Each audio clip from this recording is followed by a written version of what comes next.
Popular dancehall entertainer Moses Davis, stage name Beenie Man, announces engagement. Hi again and welcome. This is Links 007 TV News Report, and we'll be right back with the full details to come. Welcome to Links 007 TV News Report, providing you with the best in local and international news updates.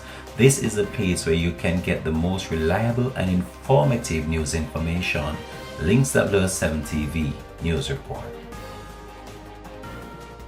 Welcome back and thanks for joining us. This is Links 007 TV News Report.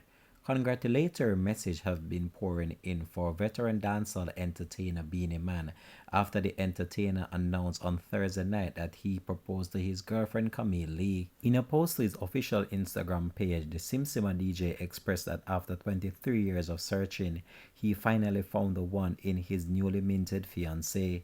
23 years in the making, but finally found my forever Camille. She's been my rock, lifting me up and supporting me through every emotional roller coaster.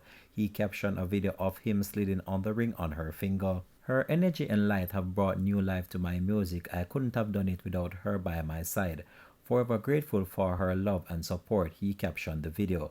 Beenie Man, whose real name is Moses Davis, and his partner made their relationship official back in November 2021. This is not the first time Beenie Man has been engaged. He was previously married to fellow dancehall entertainer The Angel in 2006. They separated back in 2010 while their divorce was finalized official in 2019. Beenie Man was previously linked to social media personality Crystal Tomlinson. Fans thought wedding bells would have ring, especially when the pair welcomed a daughter back in 2018. However, the two called their relationship quits in 2021. This has been Links 007 TV News Report. Thanks for watching.